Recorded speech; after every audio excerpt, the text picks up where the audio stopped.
Well, welcome, ladies and gentlemen, those watching. She's Ken Johnson and friends, and man, do we got a good show lined up for you today. In the studio with me, I have our practitioner Clark. How'd you say your last name? Bowdry. Bowdry.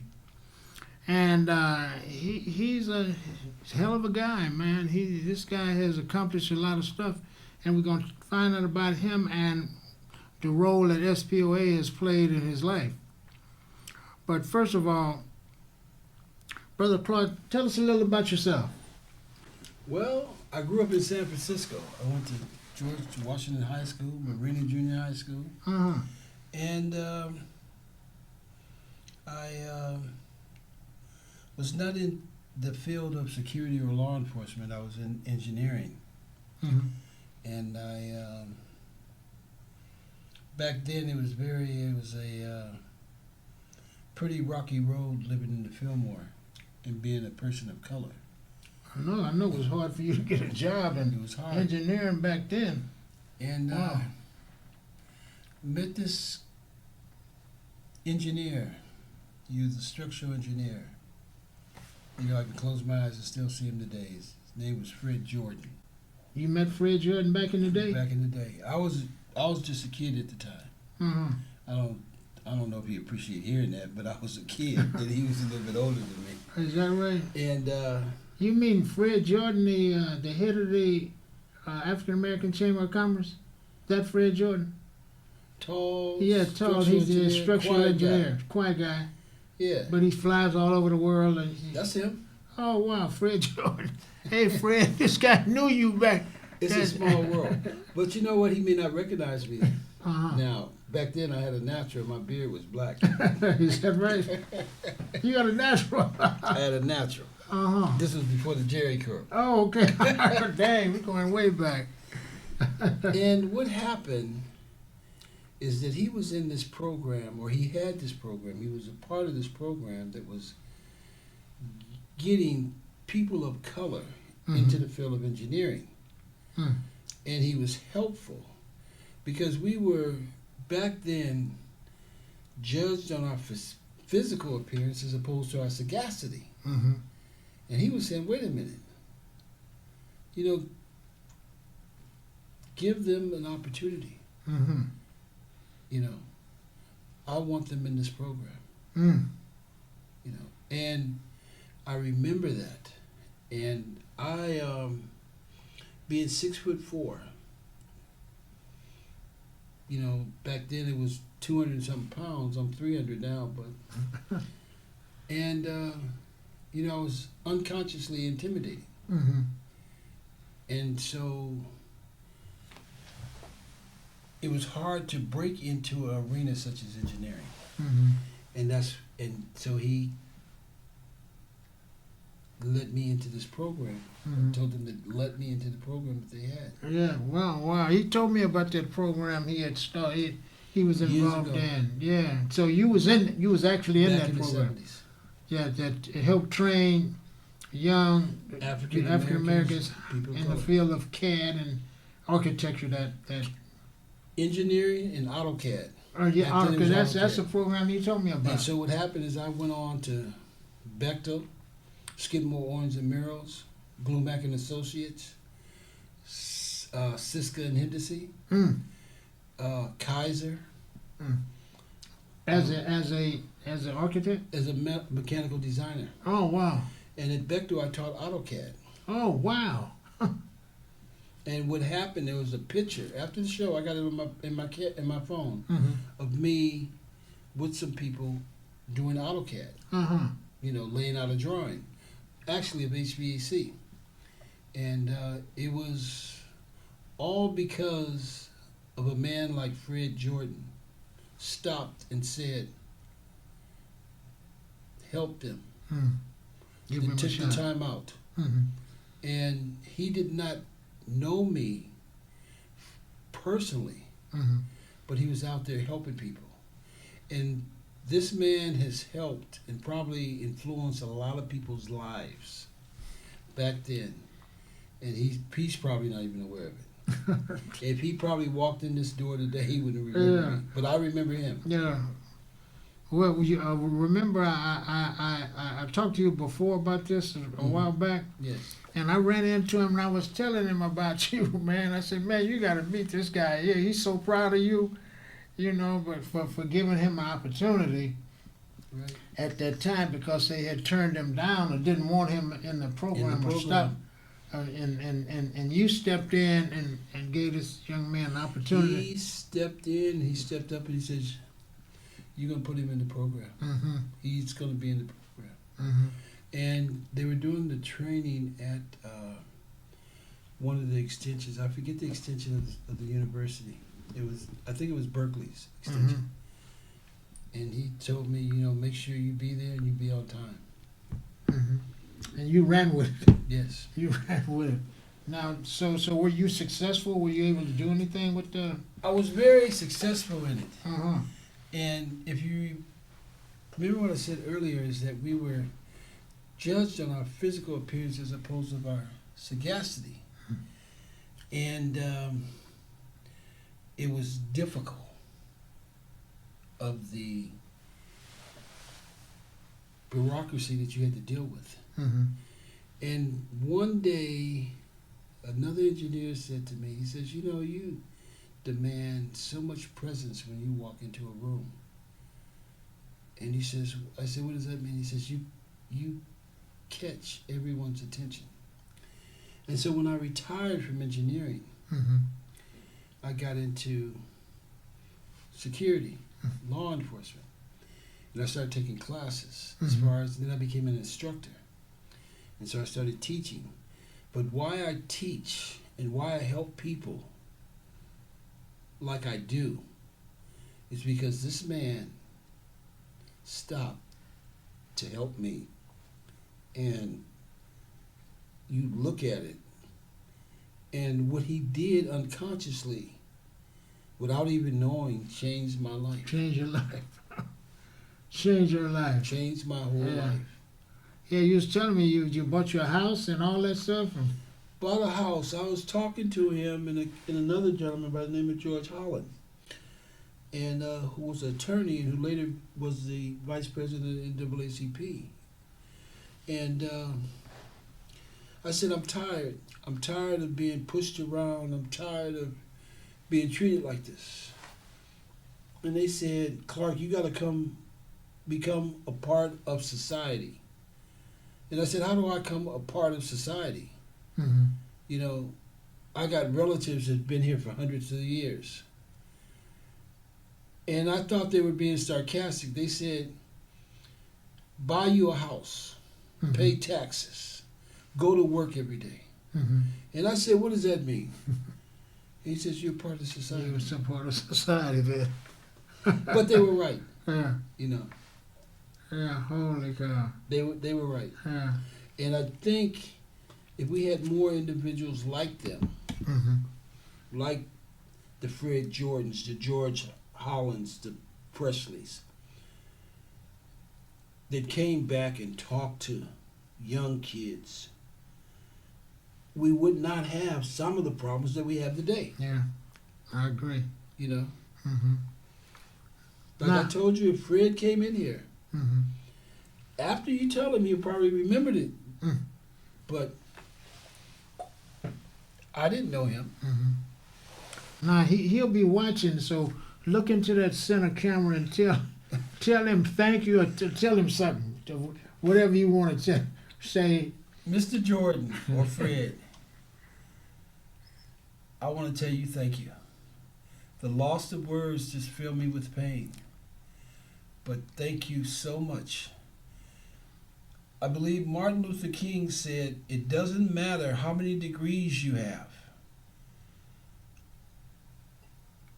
how many houses, how much money. What counts is who did you stop to help along the way. And you stopped and helped me. I still remember when you were talking to me. You had a dark blue suit on. Holy cow. But your tie did not match. But anyway, thank you so much. Thank you.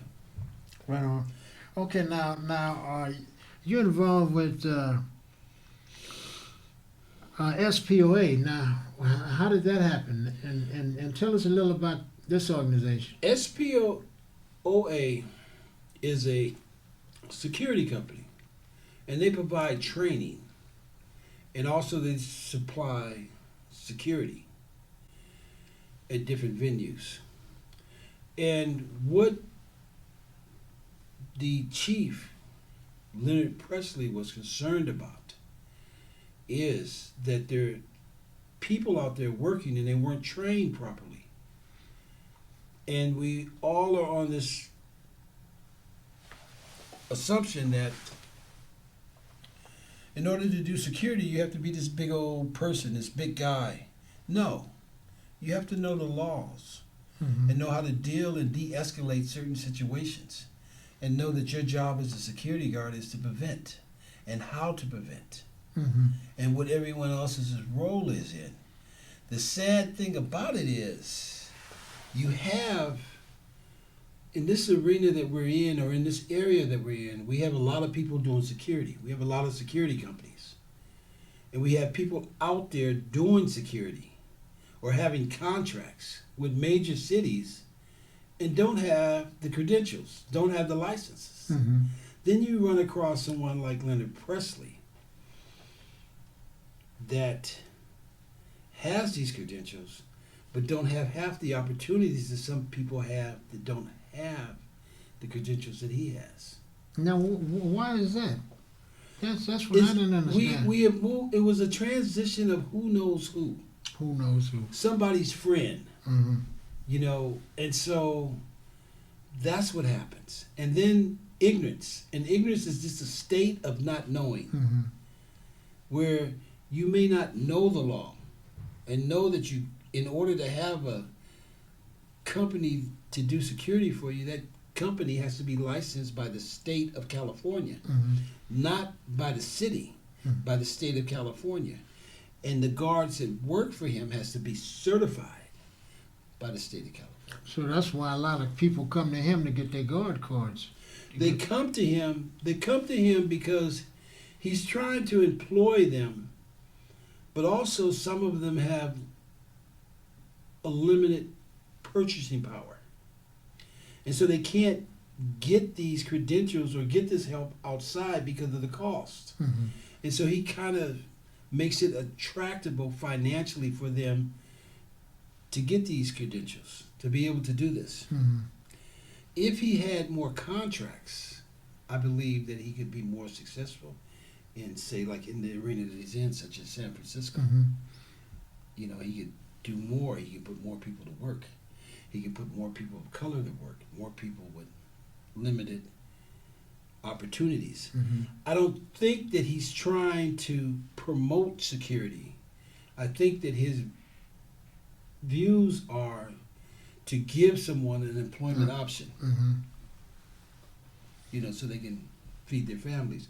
And so what I do is I provide the training for these individuals, such as the powers of arrest, the exposed firearm, the baton, the mace, the handcuffing, the de-escalation. Yeah, I've noticed that your training a couple of times, and you really bring people. You show them how to talk, how to really. You can't be real nice to somebody. You gotta, you know. You have to be able to explain yourself. Yeah. You have to be able to approach someone. You cannot be intimidating. You have to be inquisitive. And there's also, I teach on a theory called symmetry. Symmetry. Basically, we talking about it, and you remember the conversation. And if you talk about something, you keep doing it, you will do it. And so that's, you know, it's if you remember when we talk about Fred Jordan, and you asked me he talked to me. He stopped and he talked to me, and I remember what he said. So that really grabbed your attention. Him taking the time to talk to you. What grabbed my attention is that he stopped what he was doing and was listening to me. And he says, I'm not listening to what you guys are telling me why he can't get in this program. I'm not listening to you why you telling me he can't work. He can't work around people. That's what he's going through this program for. That's what he's going to learn. He's going to learn to be approachable. So he's going to be in the program. That's what he told these people. You know, and so and that built your confidence. Yeah, it built my confidence, but also I remember someone had to come back and help me, and so now in my walk through life, I try to do the same thing to return it. So if I could tell him one day, you know, Fred, you know, it wasn't in vain. I'm out there helping people because you stopped to help me. Yeah, well, man, I know you're going to appreciate when he see this program. I know you're going to appreciate this, man, because, you know, and you're right. That's the way he does. He's really a kind man, and he does a lot of stuff, man. He does a lot of traveling, and you know. So anyway, tell us more about SPOA. So what we do is we provide the training. We provide the training for the security guards and how they conduct themselves in situations, how they're supposed to go to work, how they're supposed to look, how they're supposed to even approach someone, the tone that they're supposed to use, the whole thing. Then what happens is we try to find it or try to provide an on-job training scenario or situation for them. You know, and like I said, they're not trying to promote security. They're trying to give an employment option. I also feel that they could do more in the community, more in the city of San Francisco with more opportunities or with more help or exposure from the city of San Francisco. Well, I think it's. I was looking into the possibility of talking to some of the newspapers for them to do some kind of article on them. That would work. I was thinking about that too, and I was thinking, you know, if somebody that is as powerful in the city, that is trying to make a change, but also is a product of the city, like London Breeze. She's a product of the city. She knows what it is. And I think if she knew about what was going on, she could probably give them suggestions to help. Right. You know? And so I think what they're doing is they're doing this and they are pulling the wagon themselves. Or they're not worrying about if the wagon is hitched, they're just trying to load it. And then figure out a way to pull it. So they're trying to train people, but I think they'd be a lot more successful and it'd be a lot more easier and it'd be a lot beneficial for everyone if more people get involved and see what they're doing and see the commitment that they're making. Okay, so Mayor London Braid, we're going to send this program to you, and we want you to look at it and see what you can do, because I know there's a lot of training opportunity, and you need security all over the place. It really needs security, and a lot of security companies are coming to SPOA to get the training, to get the guard cards. Well, the reason why I mentioned London Breeze is that she's a product of the city, and she cares, and she wants to promote within. She wants to help, and she knows what it's like to be out there and to go against the grain. So if you look at her, here's this woman that's the mayor of San Francisco. But do you have any idea of the adversity that she had to deal with to get where she's at? Mm-hmm. Well, she had to just keep going. I'm not going to stop until I get there. Mm-hmm. I'm still moving. And she's still moving. I still got to go. Right. Well, the thing is that, and giving a helping hand to SPOA, this is going to help her because they're securing the city. They're helping to secure the city and providing opportunities for those with no opportunity or limited opportunities. But we're giving them some training. I think London Breeze is on the same page as George Holland, Fred, Jordan. It's not what I can get, it's what I can do to help. Mm-hmm. These are all people that have gave more than they took. Mm-hmm. So I mean, I just said that sarcastically about her helping, but that is an excellent idea. Mm-hmm. And I think if she knew about this or knew what they were trying to do, Mm-hmm. I think that she would be instrumental in trying to help. Well, she's certainly going to get a copy of this tape. Okay. So if you, matter of fact, if you wanted to tell her something, you could tell her right here. I mean, because she's definitely going to get a copy of the tape, because you're one of the trainers there. I'm one of the trainers there, and I think, Mayor, this is something. This company and their efforts is something that you need to look at. And if you haven't, she might already have. I don't know. I don't know, but you really do train people. They'll say I've attended one of your training classes when it was over there by the motor vehicle. Mm-hmm. You guys, Right. you were really doing some heavy training. I noticed you was telling people like I have a soft voice, and you was was telling the guys that you have to be sort of, if you're telling somebody to do something, you just can't. Talk to them meekly. You gotta.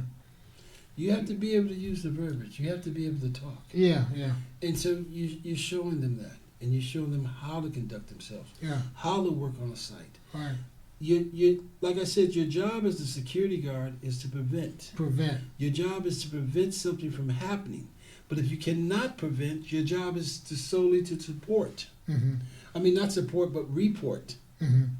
To call the police. Mm-hmm. Who is sworn to protect the city and protect the individuals or the people from San Francisco, the people from Oakland? The Bay Area is a sworn police officer. Mm-hmm. Police are sworn to protect and serve. Mm-hmm. Security guards are to prevent. Mm-hmm. But let's look at this Let's look at it another way. Mm-hmm. They're saying that the problem that we have come to now is that there's not enough police officers. So what if we had security out there at the malls, at the stores? Mm-hmm. Their job is to prevent, but also their job is to report. Mm-hmm. And so if they can get a hold of this police officer in a timely fashion, that's more police that can be on the street answering calls to the standing post or something somewhere. Right. That makes a lot of sense. And a lot of times, like you say, to de-escalate a situation, a lot of times would prevent the police from even coming. If you could, if you can de-escalate it, if you can prevent it, right? If you can talk, right. That's what I liked about your program. When you was instructing those guys, you were saying that you don't put your hand on them, but you know how to. That's why you learn how to the verbal. I guess it's verbal judo or something. A security guard is a private citizen. A citizen out there is a private citizen. Security is a job. So you can't touch anyone. You have to be able to talk to them. Right. They say that you cannot talk to everyone, and this may be true. But it gets to a point that you got to find a way to communicate. Mm-hmm. That you have to be able to talk. Mm-hmm. That you have to be able to prevent. And I noticed a lot too that one of the pillars of SPO is the dress code, and when you're on duty. I noticed, because I tried this myself, I would wear a tie sometimes, then I would be treated by people a different way. If I come like this, I'm casual, but if I come in a tie and I'm sort of, got my chest out a little bit, then I'm treated differently. Correct. So all of that counts. That counts. And that's why I like that training that you was given. And a lot of it's from personal experience. Remember, I was explaining to you that I was judged on my physical appearance as opposed to my sagacity. Right. So your first impression of somebody is physically what you see. Mm-hmm. And so before you can get to that individual's intelligence. Mm-hmm. And so they are a stickler on how they look, how the officer looks, how he's dressed. But what happens is, I believe that society is not aware of, when they hire these different companies, are not aware of the credentials that are needed. Mm-hmm. They're not aware that a security company has to be licensed by the state. There's taxes, there's insurance they have to pay. Instead of someone saying, hey, I have a security company. Mm-hmm. You have a security company, but are you licensed by the state? Mm-hmm. Are you a licensed patrol operator? That's someone that can operate a security company. Are your guards certified by the state of California? And so I think that a lot of people overlook that part. Mm-hmm. And so it's not good, or it's a disadvantage for somebody, a company like SPOA, is that they're not able to get some of the contracts that are out there. And so the contracts are with people without these license, what Right. you're saying. But let's look at it. Let's look at if he did receive contracts even from the city. Mm-hmm. Look at the people that he can employ. Mm-hmm. But he can employ the people that are in the same arena that he's in, the same neighborhood, the same community. People that are in the community, people that are from San Francisco. Mm-hmm. A lot of these companies they're based in different Right. cities. They bring people from other and they places. bring people from other places. Right. I mean, just, Right. Well, I hope the mayor and those employers that might be watching this show is really listening, because we're trying to improve the city. We're trying to improve and lower the crime rate and all that by employing the people in the city with an organization that's in the city. So, our time is almost up. We're in closing. You want to say anything to anybody out there, to the mayor or to Fred Jordan or Fred, even the mayor? I think you guys are doing a fantastic job. Especially London Breeze. I'm really proud of her. Mm-hmm. Even though I live in Oakland, to see her on TV and see the things that she's doing, and see where she actually came from, and just the adversity that she has to deal with as a woman, or as a woman of color. Mm-hmm. And to me, she's right up there with Carmela. Well, that's her buddy. That's Yeah. her buddy. That's her friend. All right, folks. Thank you so very much for tuning in, and always tune in on Mondays and to watch this program at 7 o'clock. And thank you so much for coming in, sir. Thank you. All right.